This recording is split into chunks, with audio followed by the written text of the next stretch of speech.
If people were to like promote more on females that look like myself, and I'm skinny, but I am someone's cup of tea.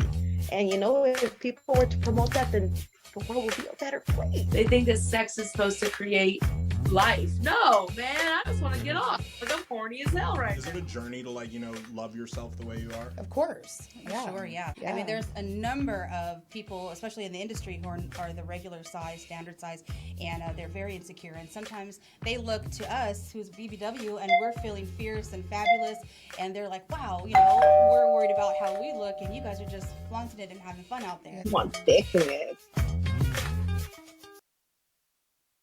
What is up, everybody? You are tuned into the Thiccness Protection Program. This is the podcast celebrating body positivity and where adult stars open up about whatever the fuck.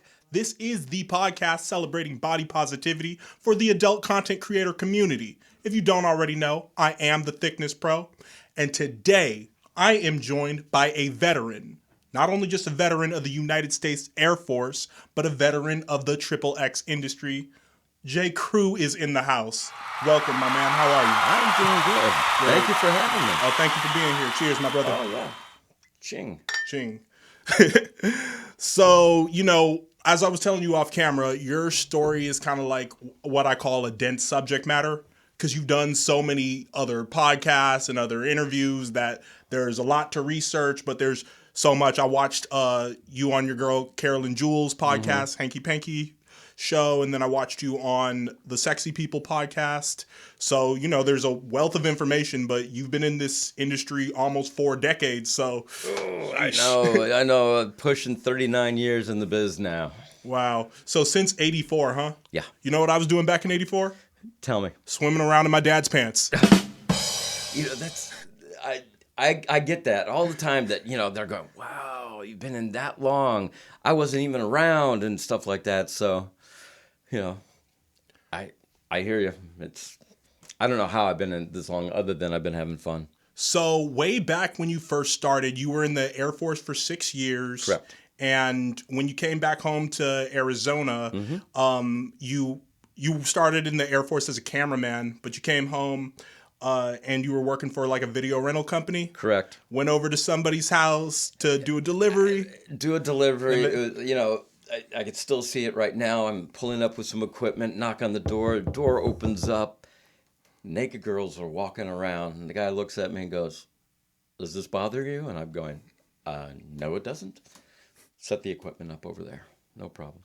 And I did that, and then he said, come back tomorrow, and when I showed up the following day, he goes, bring the equipment back the next week, same time. Knocked on the door, naked girls walking around, feeling all good. And he goes, oh, by the way, can you shoot camera? And I go, why, yes, I can. I was trained in the military as a cameraman. And it was from that day on. Here I am. Pardon the interruption, Palm Tree, but this is Pimpin' Palm, the Mackin' emoji. And before we go any further in this interview, I'm gonna need you to click that like button, subscribe to the channel, and turn on your notification bell. Now back to the Thiccness Protection Program. That "Wow, yes, I can" motto, I could tell you that I could tell that got you far in life, man. Oh yeah. Yeah, there's a good optimism about you. So. Way back in the 80s, what people call like the golden age of porn. Yes. Back then, tell me about the nuances from, back in the VHS era to now where you got the internet, OnlyFans, and all these millions and millions of things. Like, do you Jones for the nostalgia of back in the day, or are you like, do you prefer the adjusting to the modern nuances? All I can say about the golden age of porn was... it was such a great time to be there. You got to understand, they were coming out of the 70s where it was all film production, big budgets and stuff. And they only released maybe 12 to 15 titles a year. Wow. Okay? But they had what was known as loops and stuff like that, which we would call gonzo now. But it was, so there was plenty of loops going on. But, features or movies that had substance, it was minimal. But when video came about, it just blew up.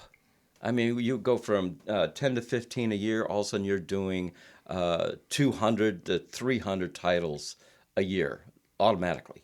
And then everybody was shooting. It was just nonstop.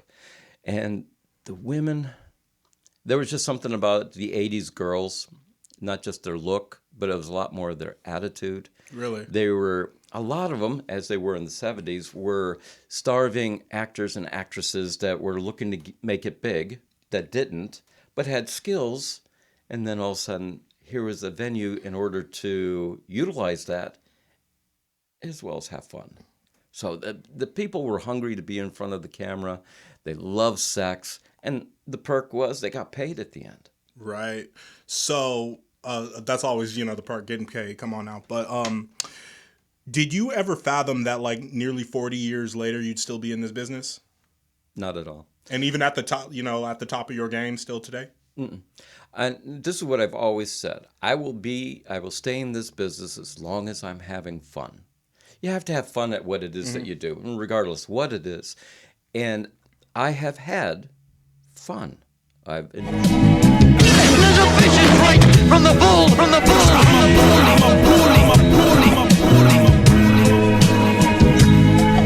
It's baggy, bitch. Yo, I got 4 aces to flip, you faking the switch. Nigga had breakfast on the corner, he was baking the strip.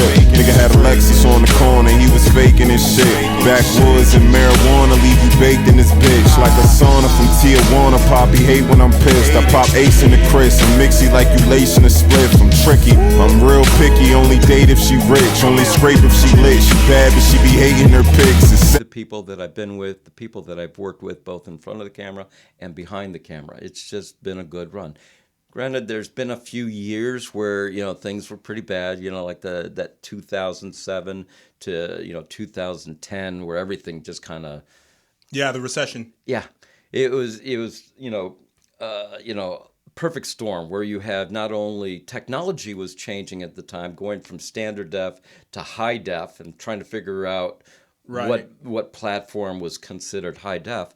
Then you had, the whole world recession happening all at the same time. So that was a tough time. But once we got out of it, everything seemed to be fine. And I know the other revolution that you've noticed in this is that with the pandemic, like so many people's careers jump-started during then because everybody was sitting at home with nothing to do and then got a new creative hustle. And I was the same way. Right. We couldn't perform, we couldn't shoot.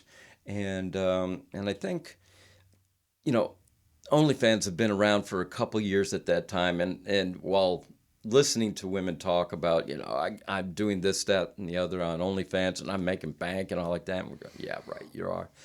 It wasn't until the pandemic, and then I said, well, might as well try it. And it's been good. Good for an old guy, And so I now believe the girls when they're saying they're making what they're making, because I know what I'm making and I'm barely doing anything. So incredible. Now, how many years did you spend as just a cameraman in the business before you became a male talent? 3 weeks. 3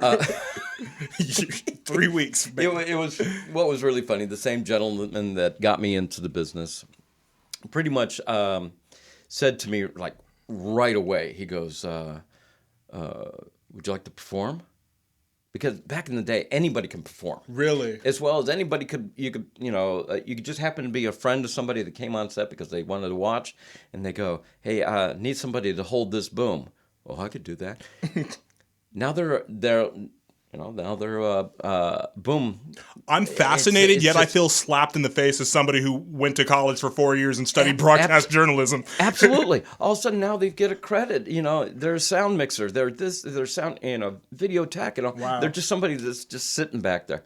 Very few people really had schooling, technical schooling in the business. It was all hands-on, both in front of the camera and behind the camera, on how to learn it.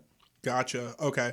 So early on, we're talking about like the switch from VHS and then came the DVDs. So back then, your only places to like buy porn were, the adult video store. At what point when the internet came along, did the business change? And then how did you feel as you watched it change around you? I happened to be over in Budapest at the time, and I was interviewed by an Italian group, and they asked me that same question. You know, what was the highlight of the internet? I go, the best thing that happened to the adult business was the internet. It Really? now became, True. instead of being able to just go to, you know, some store to buy a VHS or to buy the DVD, now it's out there on the web and all like that, getting out to more and more people. And then I said, now the worst thing that happened to the adult business is the internet. Because everything was being copied and pirated, just like in the music business and stuff like that. They had no safeguards for it, and next thing you know, what you thought was yours is all of a sudden on all these other tube sites, and you're going, come on. But you know, that's what happened. Man, so today are the only ways to protect that content from getting to a tube site are having it on like a OnlyFans or a ManyVids, a Clips for Sale, or a subscription website?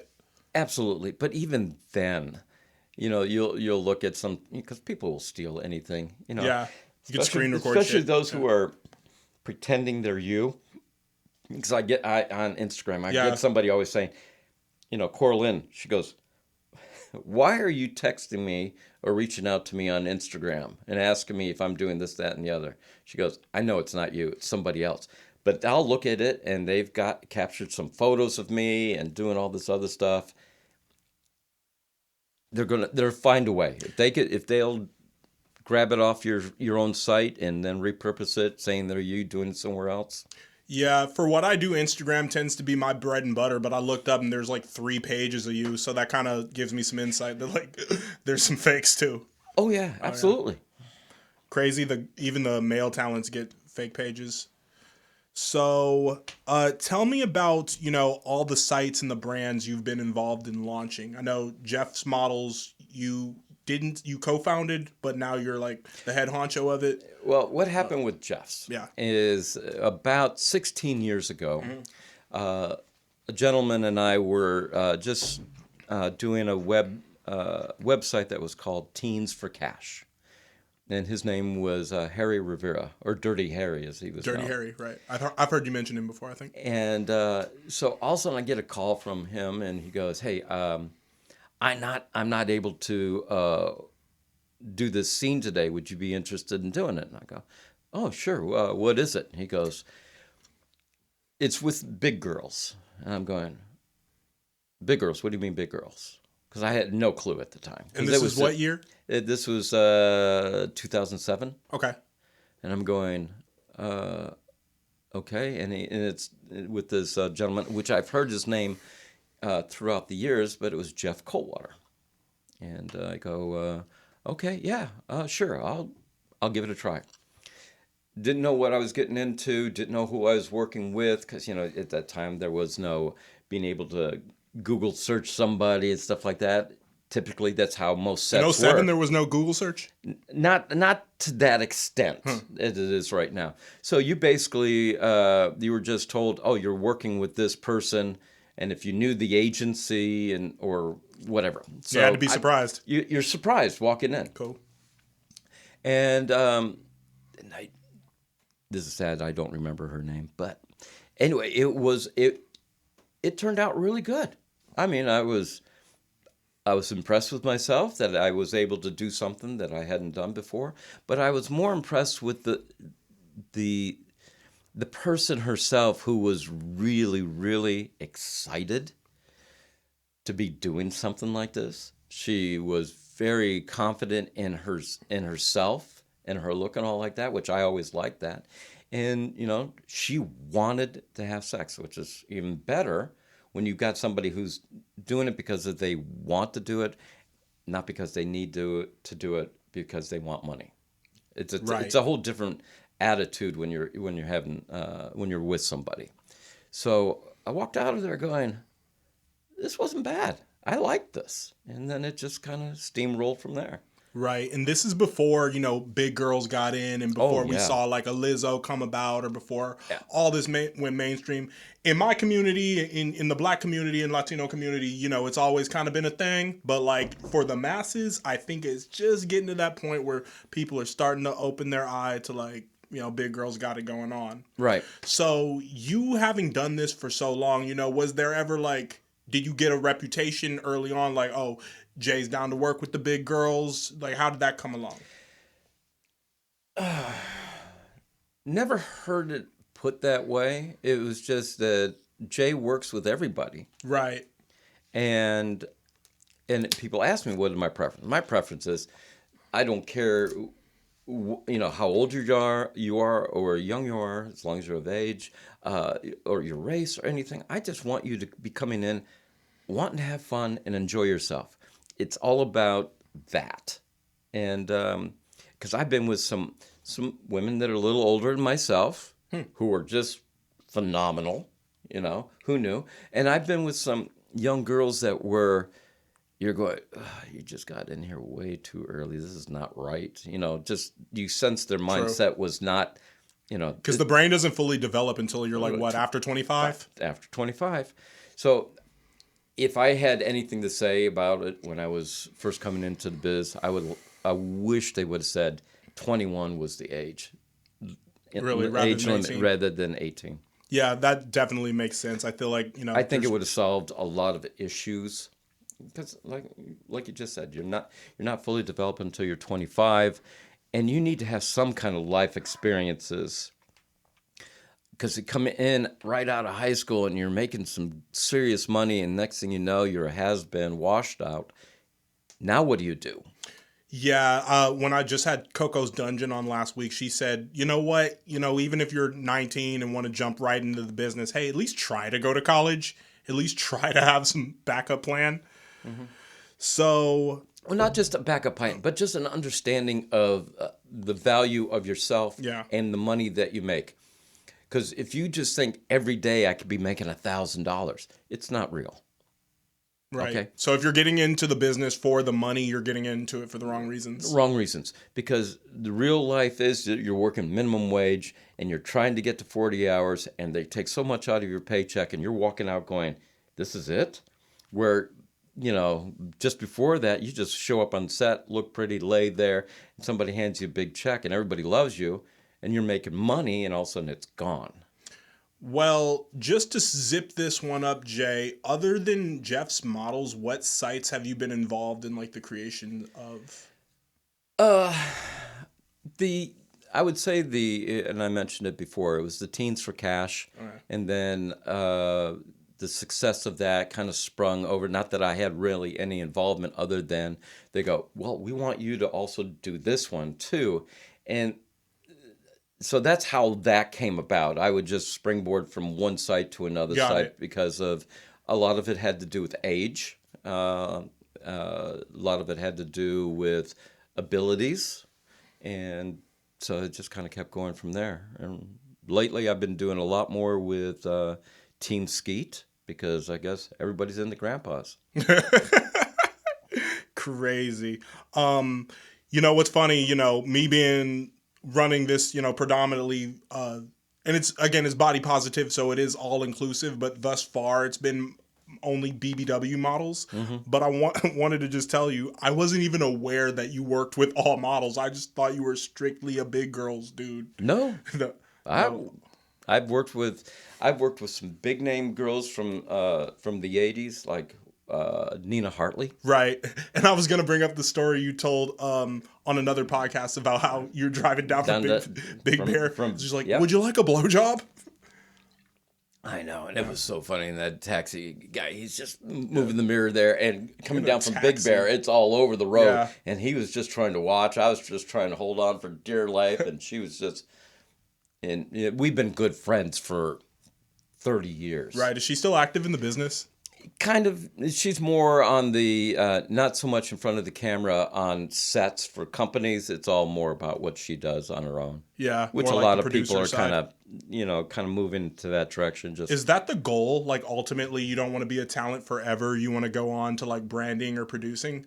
I think so. Okay. And, like, distribution. So if, like, for example, you have, like, you take, like, where Clint sits with Plumper Pass, mm-hmm. and then you'd have like subsidiaries of your master company. Yes. Okay, cool. Kind of like a Walt Disney empire of porn. Mm-hmm. Yeah, like how there's Touchstone, ESPN, all under Disney. Yep. Hulu. Yeah. Gotcha. Okay, makes sense. That's what I love about this podcast. I just learn. Let's talk about the AVNs, which just passed this January. Yes. I know you've been many times. Yes. What is the experience like at an AVN or an Exotica or the various conventions and festivals and award shows? Each one is a little bit different depending on which venue you're going to. The AVN is, as the X3 is more, it's a bigger industry gathering with fans that attend, but it's more about, like, the AVN was always about the Oscars of porn, you know. Right. Companies competing against other companies to see whose product does what. Where the the eroticas and stuff like that, that's more fan base, talent being there and just kind of meet and greet and, sign and sell some of their product. But just, it's more for a fan experience. Gotcha. Okay. Exotica is more for a fan experience. Okay. As a vlogger or a podcaster, like, which one would you recommend that if I, pop my event cherry at, which one should I pop out at? Oh, jeez. I would say the eroticas more so than for Exotica. one. I would think the cost would be a little less. Okay. Because going to Vegas, from what I understood, they were charging a lot for these little the areas tickets. for you to sit in. Right. As a creator or something like that. So you had to be able to justify that, and hopefully it's just not all out of pocket that you were able to make something out of it. But I don't think Exotica is the same as the other two events. So I think it would be better off to start there and work your way from there. Right. I was telling Natalie Kinky, it kind of felt like neither of us attended AVN, and it kind of felt like seeing all the other kids go to prom and you're at home. Yes. Damn, I know her. I've interviewed her. I've interviewed her. It's like, wow. Like, and all in the span of less than a year. And it, because we haven't had an AVN since 2019. Oh, okay. Since the pandy. Yep. So this was kind of like the first time we were all back out there playing again. So it was interesting. Everybody trying to get their feet wet again to see what they, can and cannot do. And they had a list of restrictions on what talent can and cannot wear and do and all like that. It was like, I remember seeing posts about that. Yeah, like no pasties, no assless chaps, no this, no that. Yeah. Yeah, I guess, they're trying to be as professional as possible, and so they don't have cops, busting into the venue. Yeah, because back in the 90s when I was going to the AVN, got to say, talent can get a little out of hand. And we were at, I think it was at the Tropicana that we were at. So there were still families kind of walking up and down there, and Tourists. everybody would be hanging out at like the circle bar, and the girls would just, again, they were a little different back in the 80s and 90s. They were just going crazy there in the bar. Right. And so, there's been a few resorts that said, please never come back. I was watching Bill Maher last night, and what he was explaining was just like how, smartphones have made us dumber, essentially. Right. And I wanted to know, Jay, even outside of the business, like, have you seen people's behavior just change so much, from us always being on phones and in scroll mode and social media, kind of assigning this false value to people? Have you seen people's behavior change from back in the day to now? Oh, yeah. Yeah, how so? The ability to talk and communicate and just share information with each other rather than, you see today, people today will be sitting there talking to you, but they're also doing this at the exact same time. It's a shame because that's really not doing you any justice, not giving you, the time that you should have. And, I guess everybody is just getting short-term memory, is that they need something here to see, whatever, and then they putting it down. Where we were on set in the 80s, and this one location had one payphone. It had a payphone, and people would be standing in line, just put their quarters in to let people know that they're going to be running late because we're on this set that was kind of, out of touch. And, you'd be sitting there and also tapping you on the shoulder going, okay, just be 1 minute. And then you'd be hanging up, or there'd be the collect calls and stuff. Other than that, everybody hung around and talked and shared, stuff that was going on with them, their lives and what's going on in the future. Where now everybody's just sitting there looking at the phone. Kind of in their own bubble. Wow. Yeah. That is a shame. I wonder if there's a solution to that. But I don't know. I think the youth are very lost in that.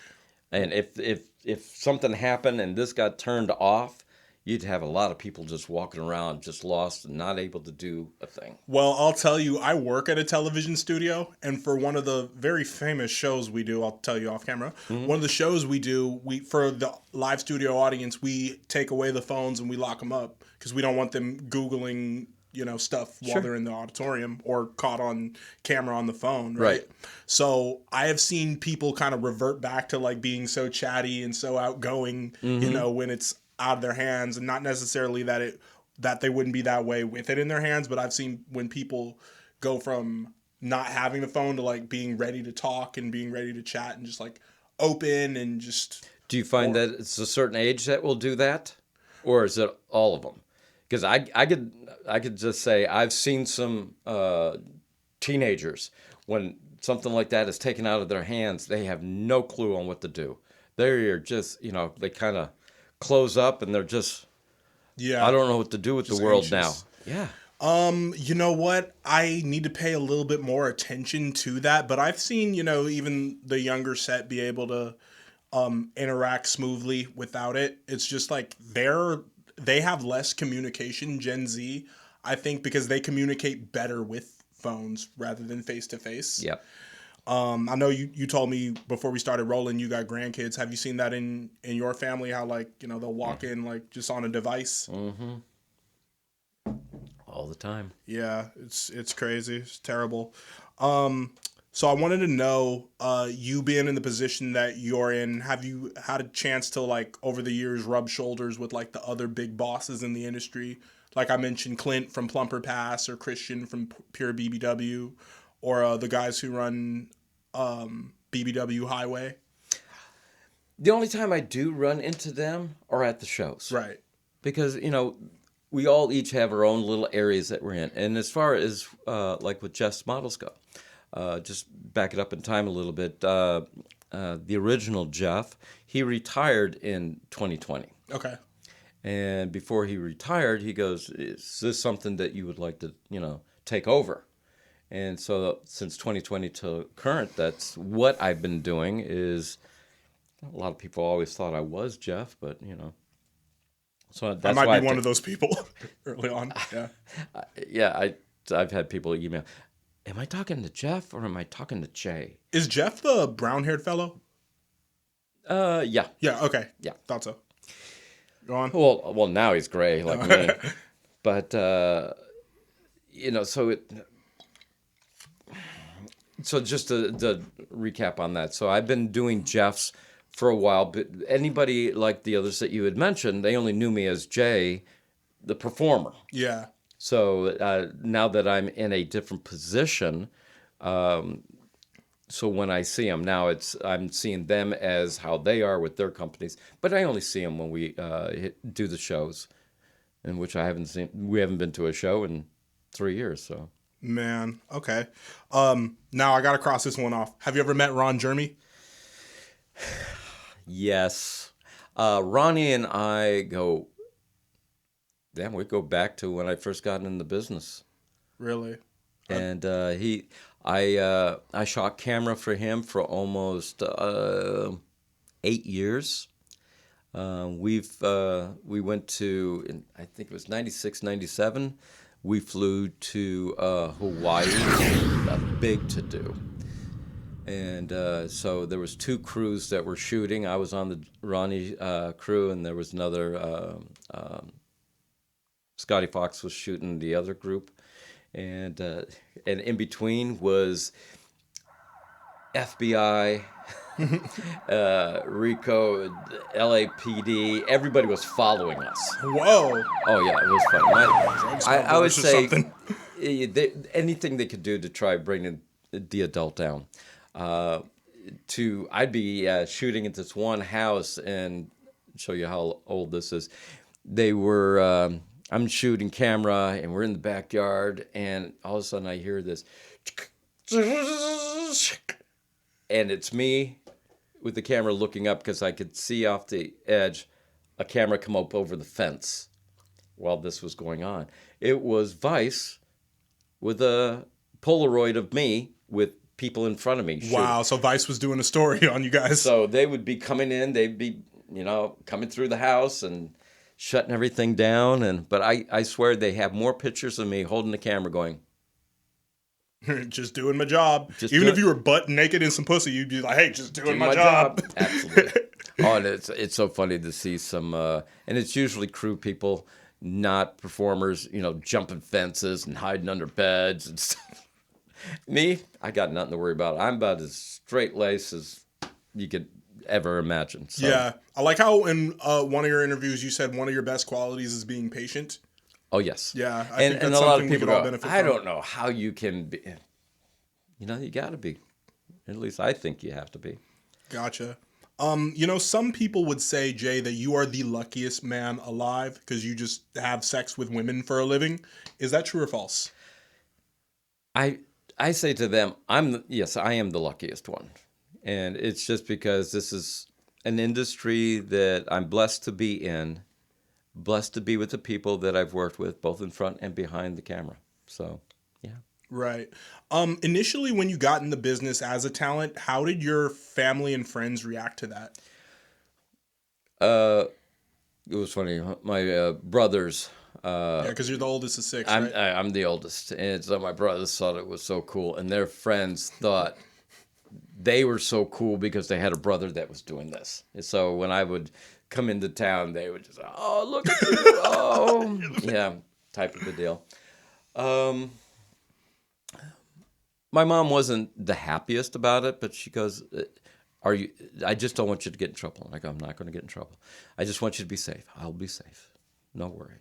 And, and I got one other sibling who was going, nah, don't want to know anything about it. I don't want to hear it. I don't want to hear it. I was actually brought one of my brothers over to an event that was going on in Phoenix, and we're sitting here sharing a beer and stuff like that. I look over the shoulder, and I see up on the screen a movie that I'm in, and I go, whatever you do, don't turn around.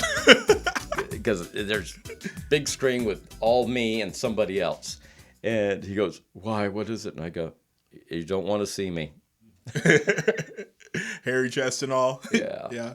So do you have any pre-scene rituals or like night before? Are you not eating certain stuff or you're not eating the day of? Or do you have any pre-scene rituals?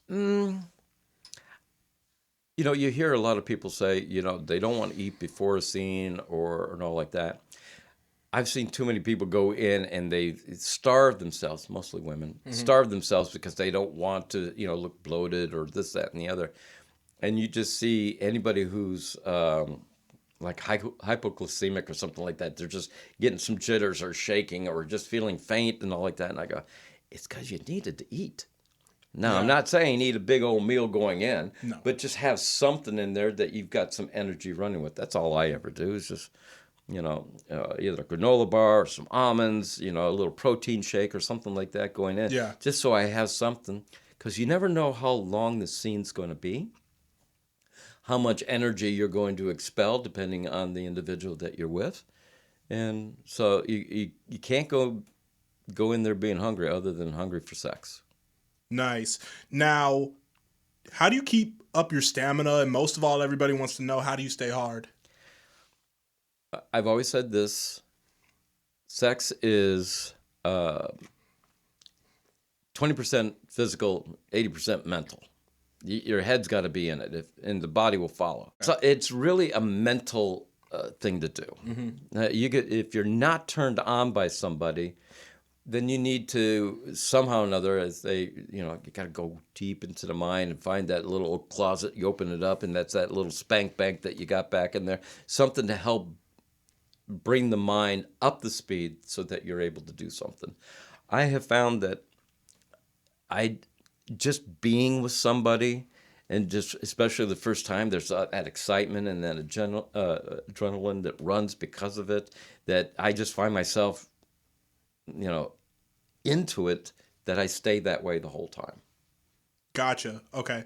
Now this is a perfect part to dive into our segment, Ever Too Much. So Jay, I want to know, has it ever been too much, like during a scene, it's like too much pressure on you, it's physically unpleasurable, it's like, ow, cut the camera, like just stop rolling?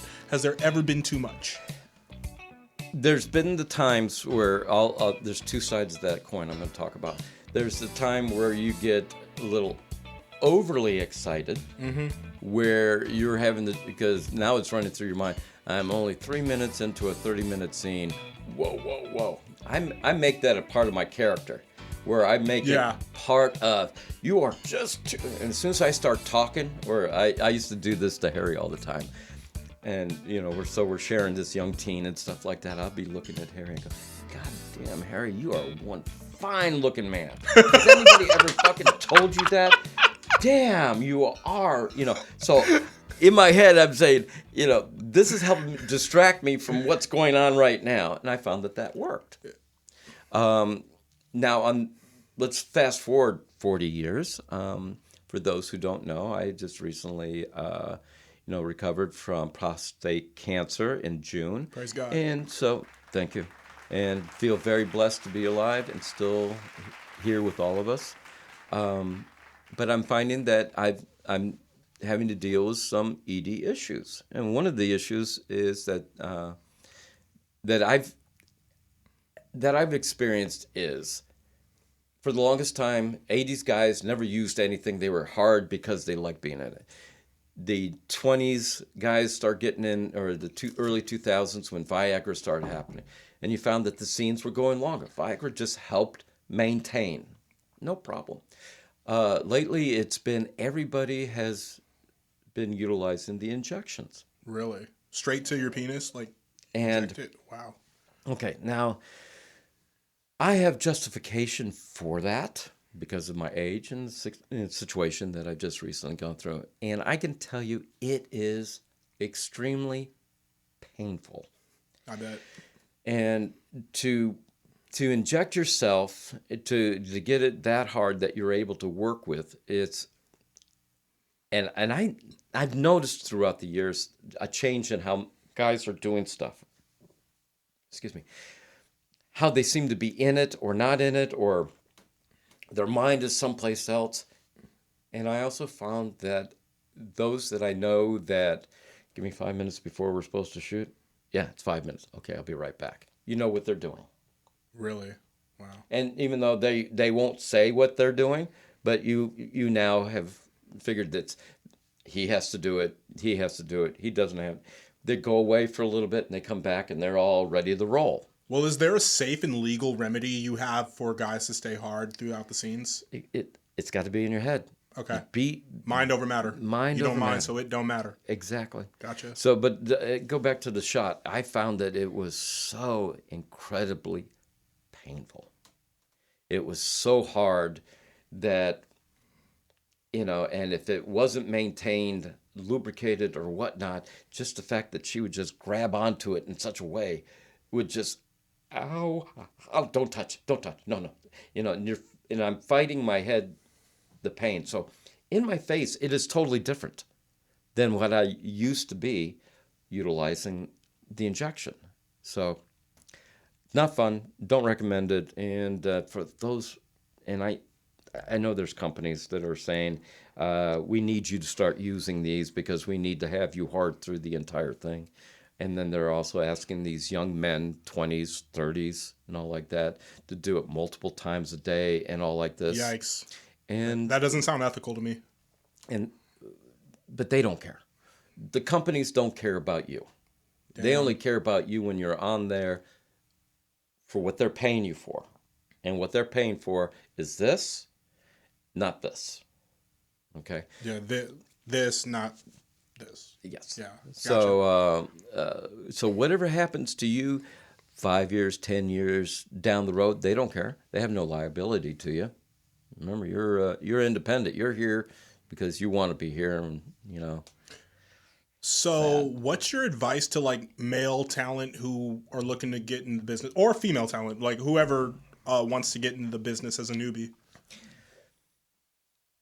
You got to be getting in for the right reason. Don't be getting into it for, the fast buck Okay. type of deal. You got, if you enjoy sex and you feel that you're good at it, and I love it where, the suitcase pimps, the guys that would bring their girlfriend in, honey, you're great in bed, you give great head, you should be in here type of deal. How they're coming in at 18 and they're supposed to be so worldly with giving head and stuff like that. But, somebody hyped them up in order to do it, and then they're finding out, wow, this is a lot different than what somebody told me it was going to be. But you have to come in, mentally set up to do it. It is something that is forever. Unlike back in the 80s, you could be in, and the only way anybody's going to ever find you is if you happen to be on a box cover on a VHS. You could be one of the small players, and nobody will ever know who you are. I remember years ago, I was at a bar in, I think, like Studio City or something, and I said to the bartender, you know what, man, you look kind of familiar. He shook my hand. I said, yeah. He's like, I used to be on like late night cable. I said, wait a minute. Were you on like one of the Skinamax type of shows? He was like, yeah. I was like, damn, middle school days. Yep. Yep. And there you have it. So it was anonymous back then, but with the internet, even if you delete it, that shit is there permanently. Oh, it is. And that's what's sad about these young people coming in thinking they're going to make a lot of money. That span is so short that what is it they're going to do past that age? Because it's going to be difficult if you're well known. Because you'll be a distraction to whatever company that you go to. Some of the women might be there going, oh, she's one of those, and next thing you know, it's a distraction. I'm sorry, we got to let you go. Really? And I've known of a few males who went on to leave the adult to try getting work elsewhere and found that they couldn't get work, whether it was at a 7-Eleven or even a telephone answering service where his voice was recognized.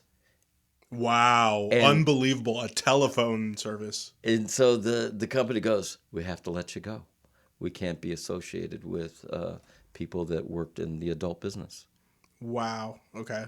So you think the key to success is all in this business is all mental, right? Yep. And a good work ethic like you've had, of course. It is. Yeah. It is a job. And I say to a lot of people, you gotta treat yourself like a business. You gotta be like a 7-Eleven. You're open 24/7. If you're not in front of a camera working for somebody, you need to be doing something that keeps money coming in, whether it's content, whether it's following up on emails, if it's doing podcasts or something like that can give you some longevity as well as alternative revenue. You got to keep it going. You can't just wait on that agent to give you a call saying you need to be on set tomorrow, because that's not going to last long. Gotcha. Okay. Well, now I'm wondering, to go down the list of all the girls you work with, I feel like 90% of the ladies we saw in my intro you've done a scene with. Yes. or two. So let's try this game, Jay. Can you describe the following ladies that you've worked with who have gotten down with the thickness? Think you can handle it? Yes. Love her. See, I love certain things about people. Yeah. Eyes are one of them. And, there's just something about her eyes, and she was doing stuff, and I'm sitting there going, oh, stop that. I would do that to a lot of people, especially when they have those fuck me eyes, those just and just those lips that they're just so into it. You're sitting there going, God, I can't stare at you. I got to look off someplace else. Often the first thing I notice on people is tattoos. This person has asked to not be mentioned on Thiccness Protection Program anymore. Figure out who it is on your own. There. Okay, Aston Martin. Well, I've worked with Aston a couple of times, and between the time I worked with her, it was like, I would say almost 8 years had separated the two of us. And lovely person and very professional. And she is, once she's into it, it's like, kind of when you first talking to her and stuff like that going on, it's one thing, and then all of a sudden once she's into it, you're going, whoa, this is fun. Yeah, I mean, with a girl with that fat of an ass on you, man, how is that? Just because she can ride dick, she's insane. Like, She is, and there are several of them that I love because I do a lot of pictures where I'm either face into something and just holding on like this, or they're on top of me and I'm just trying to get hands around, which I find that so. I enjoy it. There's something I've always loved. Big butts, and when you're sitting there just trying to reach around there, just kind of give the camera a little something more, and you're sitting there going, I got little arms. I can't get is it really all that wide around Aston though? She was big. Yeah. Julie's big. That was my next person, Julie. Oh, yeah. Yeah. No, it was Bones Wait, was it you or Bones Montana who had the threesome with Aston and Julie? No, I didn't have a threesome with that's so it's not me. No, I'm trying to remember. Shout out to that male talent though. Mm-hmm. Monique Leslie. I love Monique. I do too. She's a very good girl. Yeah, such a cool person. Very cool person, yeah. And the fact she's been one of my go-tos just because she's local. Yeah. And so and she's a friend. Yes, exactly. And I feel the same. Like her and Chanel, since I had them here back last March, have gone on to give me so much guidance in this. Mm-hmm. And, like doors always open if I have a question. Because, I come from the music industry. I come from stand-up comedy. This isn't my thing. Mm-hmm. So I'm, again, learning every episode. But, yeah, shout out to both of y'all, man. I wouldn't be here without y'all. Love both. Chanel and Monique, thank you. What's it like working with Chanel, though? Chanel is... the blue rose booty tat. She loves having sex. Okay. And sorry, Chanel. She doesn't really, I was giving her a character to do, and she's all of a sudden you see panic in her face. I go, oh no, it's easy. Just pretend like I'm not sure. But as soon as I go, once we get through this, into sex, and then she's just fun. Yeah. It's like it was funny because when she walked up in here, she was kind of nervous, I could tell, and then it's like, I'm like, yeah, well, once you get to know me, I'm just like, regular goofball. Okay, there's a lot of people that's... I got into porn because I like sex. Okay, but there's more than, porn is asking a little bit more of you. And I've always said to people, just pay attention to both sides of the camera on what people are doing. Yeah. Because you can make your experience better by understanding what everybody else's jobs are and all like that. And... take the time to watch movies and look at movies for what the mainstream actors are doing and how they do it. And just kind of mimic a little something like that. So you're not just reading a script. Hi, my name is... I had a radio professor in high school, God rest his soul. His name was Scott. And he said, don't read that line like you're a bad porn star. Like, oh, baby, this feels so good. Absolutely. Yeah. Kimmy Kaboom. I like watching your scenes with Kimmy Kaboom because it's gonna sound kind of funny, but it's like watching your white friend's parents fuck, or like just like this older couple. Like, damn, they look like they're having the time of their lives. And I've been with Kimmy a couple of times, and this is last time. It was just so funny. The scenario was I'm a real estate agent, and I'm trying to sell a home. Yeah, she did one with Plumper Pass just like that, I think. And she came in and. So I come up with stories just off the top of my head because I have not a clue what I'm going to do. And you prefer the storyline to the gonzo? I think it adds to it to a certain extent. And it makes it a little more believable that if you're trying to put in some kind of, like the scenario I'm going to describe is I'm selling this house. Okay, so anybody can sell a house.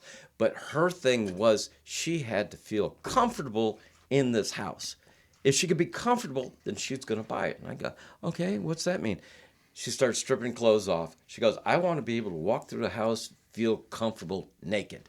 And I'm a real estate agent going, oh. And she goes, come on up to the bedroom. I got to see, so I'm following this beautiful ass going up. And so none of this is scripted. You guys are just it's just all winging it. Improv. Oh, improv. Nice. Ad-libbed. You ever take improv classes, or did you ever do plays in theater? I did. It was called being in the adult. Because in the 70s, we had all these actors that were coming in. And I'm sitting there shooting and I'm going, And if you watch a good movie, you're watching a good movie because of the way they act. And all of a sudden, here I'm shooting these guys going, damn. And so you pick up from what other people have done. As I said earlier, you pay attention to both sides of the camera and learn something from it. So like the first 10 to 15 years, I was learning from people who were really good at acting. And so when I got into being a director of photography and all like that, I was able to say, okay, and I have a friend who says that I remind him of Robin Williams, the way he mimes things totally out see that now. and just kind of, walks through all the stuff and all like that. And I go, you got to feel the character that you're being asked to play. Right. So with that, it's easy, back to the other part of the question, I'd like a scenario so I have somebody I can play and I keep that character throughout the entire scene. So rather than so many, and it's no fault to their own, it's just how they were brought into the adult and what they've learned or taken from it, is they could come in as a rocket scientist or a brain surgeon, and as soon as he dicks out, all of a sudden they become porn star. In some ways that's funny, but I've always thought if you could carry it throughout the whole scene, somebody. Right. So I think for the viewer, it could be a little more, wow, I could see that possibly happening, rather than the 70s. Waka waka. As soon as dick's out, all of a sudden the music's on, and it's just The sucks. plumber, hey, I'm here to clean your pipes, and the pizza man with the extra large sausage. Yeah. Yeah. Billions of times. Okay. How about Rose D. Cush? Rose. Lovely young lady, by the way. That's the one thread that's amongst all of them. They're lovely. They're super, super nice. And horny as fuck. It was just like, okay, we could do this. Okay. So what kind of positions we're going to do? And it was, we're going to do them all. Yay. It's just, and I find that to be the same with virtually all of them. I've rarely had with any BBW a list of don'ts. They may have a list that's this long. You can go in and work with somebody else younger, and their list is like this. Wow. Why are you having sex if you got a list of don'ts that's like this? Huge consent form. Well, speaking of someone who doesn't have don'ts, Natalie Kinky, who's the last episode I put out, actually. But she said she's kind of one of those girls who will always say yes. Yes. Yeah. And I shot her just a few months ago. Very nice person. I said, okay, this, that, and the other. This is what we're going to do. And then you'd mentioned that you're wanting to do anal. She goes, yes. Yeah. I go, okay. And so I said, we only have to do one. She goes, only one?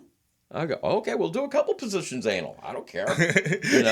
Yeah, because some of the stuff you say to them is so hilarious. Like, you're like, all under the, you're holding her belly like it's a, big old Krispy Kreme glazed donut. You're like, there's so much to hold on to. And a lot of that is because I like big women. I like women that you have something that you could hold on to. No doubt, versus same something here. that you're afraid that you're going to break. True. Or something that is fake that you're going to... Because you get some girls with, the augmented boobs, and you're trying to, that, you can't do that. You want to feel like there's a person there. Like, yes. Also, sometimes in a weird way, it's like, I like a girl who looks like she might be able to pick a fight with me. I don't know where that came from. I don't either. Ashley Garland. Ashley is... she's from Texas. And she was one who reached out to me and was interested in working with Jeffs. Got her in, lovely girl, and she's a big girl and a husband who really wanted her to do this. Yeah, and, her boyfriend. Yep. So we'd be going at it, and I'd talk to him beforehand, talk to him afterwards. We've done some content together. Just haven't had her back on the Jeffs recently. But no, we stay in touch all the time. And last but not least, Omaya BBW. It's actually not least. I got one more. Okay.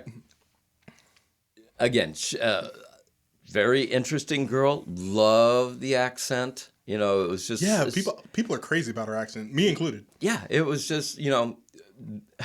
It was funny. I had her show up at this one studio, and I said, "Everybody, text me when you're 2 minutes out so I know where you are," type of deal.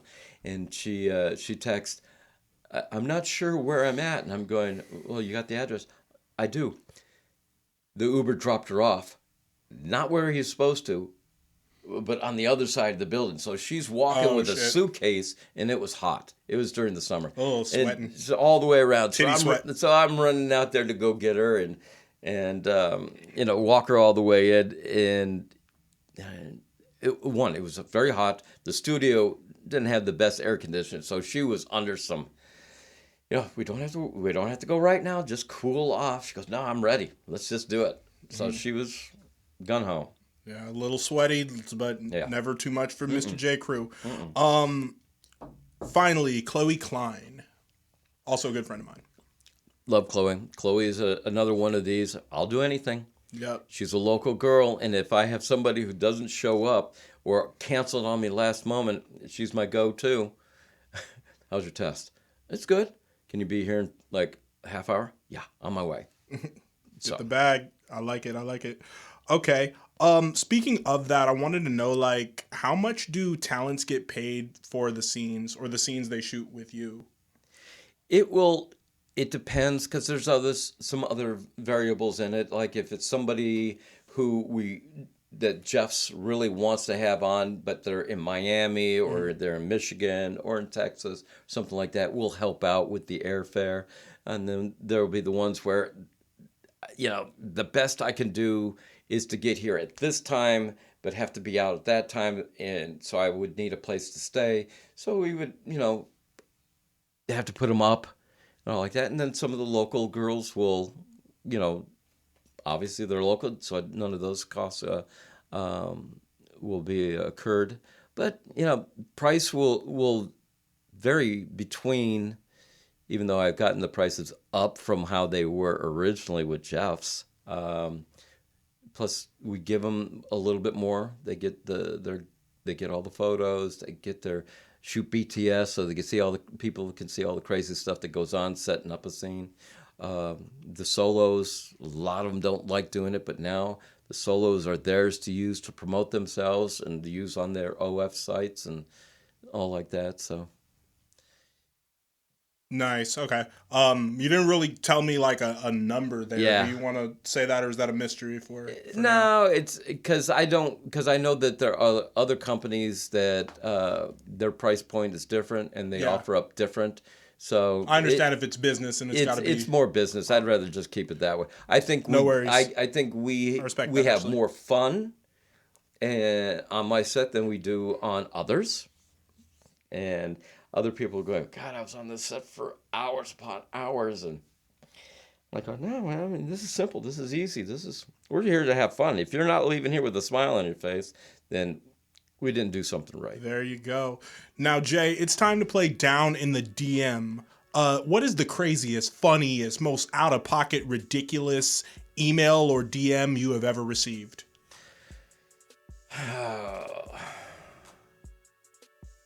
I do get a few of those too, and a lot of them come from not the females. It comes from males, and I don't care what anybody's sexual preference is and stuff like that. And I'm very polite and all like that. Those who've watched me and seen me throughout the years have a sense of what I really focus on, because I just love the women. There you go. But don't mind me. I'm just looking up. I have a lot of guys who are just saying, "Please, please, please, please, please." And I'm going, you know, thank you. I appreciate the offer, but you know, there's so many of them I haven't yet tapped before I start looking elsewhere. So, and a lot of it just has to come from my gay fans who love my penis and want to see more of it. Okay. No, makes sense. Makes total sense. Okay. Given that, you know, you have a life obviously outside of this that you've had 3 marriages. Do you have any like secrets to success, or advice or tips for single people as they go into relationships, or people who have been in marriages and etc.? You just have to be honest with yourself and with them. It's as soon as if you're in a relationship where you have a closed door relationship, that's when people wander, and that's when things become more from a physical attraction, and all of a sudden becomes more of a mental attraction, which that will get you in more trouble than something physical. Right. Just communication, just being open and honest with your partner on what it is that you want to do and what you like and all like that. But as soon as you start hiding things, snowball rolls. Next thing you know, shit happens and somebody's out the door, and it's usually the guy. In my case. Okay, not to jump back to something we may have already touched on. Did I already ask you what is it like to be in a reverse gangbang? Nope, you haven't, but I love them. As long as they all go right, okay? And the first one I was ever in was with the original Jeff, and I had 8 girls. And that was it. Then again, they're all not just sitting there waiting for you. They're off playing and all like that, and you're basically just going 1, 2, 3, all the way down. Unlike what a real gangbang is, or the traditional one where it's 1 girl and anywhere from 5 to 15 guys, the guys are just sitting there, just jerking it until it's there, tap, tap, and one guy out, next guy in. It's fun. There's a lot more going on than in a regular gangbang, and it was a challenge. I mean, because we're talking a lot of tons of fun. This is one friend of mine always says, "Yeah, you're gonna have some tons of fun," because we had 8 girls, and then from 8 it went to 5, and now it's 4. Wow! I find it works both time wise and interaction wise. It's just energy stays up longer. Yeah, to live the fantasy of so many men must be incredible. Let's do some Instagram questions. Somebody wanted to know J. Crew's favorite BBW, and has he done sex behind the camera? I don't really know what behind the camera means, but well, what it is off camera. Yeah. Yes, there have been in one of the, and we've talked about this a couple of times when she and I talk on like BTS and stuff like that. Her name is Lady Lynn. Stole the words out of my mouth. My favorite MILF. She goes, I'm horny all the time. It doesn't matter. And I said, if I drop my pants down, she goes, I'd suck your dick. And I go, anytime? Anytime.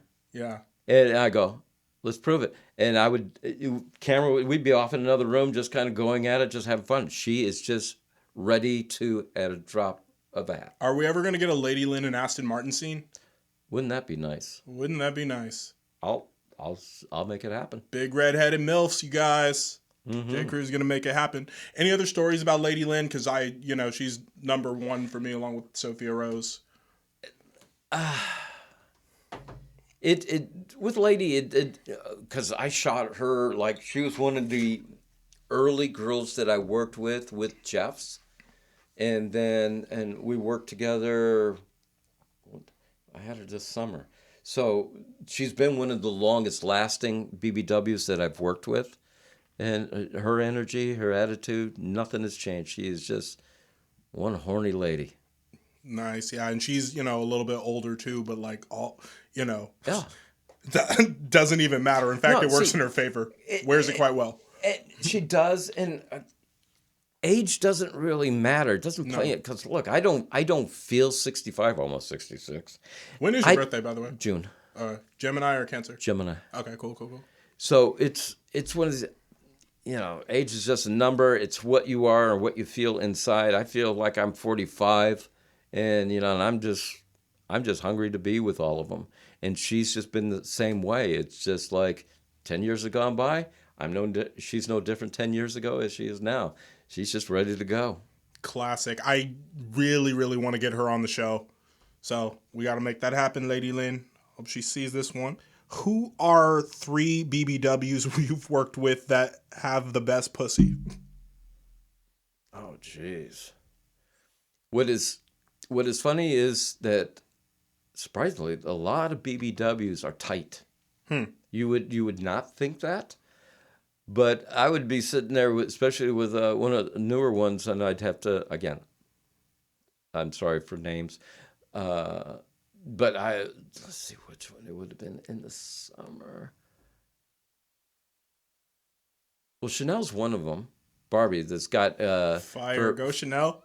Yeah, that I'm sitting there, and I said this to her in the latest RGB that I did with her is RGB. I call it reverse gangbang. Oh, okay. Everything's got these acronyms, it's like BG and BGA, and all like that. And I go, when I'm sitting there typing out or DMing somebody, reverse gangbang, I go, fuck it, let's just call it an RGB. Nice. So if anybody ever asks who created that, me. There you go. Because I didn't want to type all those letters. All right. Jay, thank you so much for your time, man. I love these stories. You are welcome back on the show anytime. Oh, I appreciate that. Yeah. Why don't you let them know where they can follow you and check out all your content? You can follow me on Twitter at JCrew57. Represent the year I was born. And Instagram, it's _JCrew57. And on either one of those links, you could find sites. You could find the links to my mini vids and the content that I put up on there. I like how you keep throwing up this soul fist every time. Hey, represent. I got to represent. And really quick, how did I come up with the name? That's another question. You ask, like the clothing line. You have to ask the question. Yeah. Okay. Yeah, part of it was the clothing line. Second was because I'm a crew person, and being on a production, you're part of a team, a crew. Mm-hmm. Okay, so we would all be sitting there, just sitting there waiting for some guy. He's just sitting there struggling. And you got lighter, gaffer, and the best boys, and you got sound techs, you got video techs, you got guy holding the sea light, and then you got the cameramen who are just sitting there waiting patiently. Mm-hmm. And you got to give, doesn't always happen right away. And then it was when, okay, now I'm going to jump in front of the camera and I'm going to represent all of you guys. So I'm going to go with the last name Crew. I go, hey, there's a clothing line that's called J. Crew. I have instant clothes. So that's how I came up with the two. Gotcha. Okay. Yeah. It kind of represents being a team player. Yeah. I like that. I like that a lot.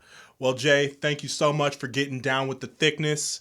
Everybody, this has been another episode of Thiccness Protection Program. You can check us out at youtube.com/palmofficial and make sure you are following on Spotify. Go ahead and leave us a rating. Make sure you like the video, comment below who you want to see on a future episode of Thiccness Protection Program, and hit that notification bell.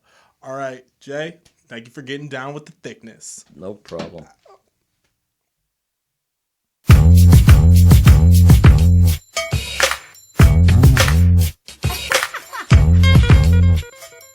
We want thick.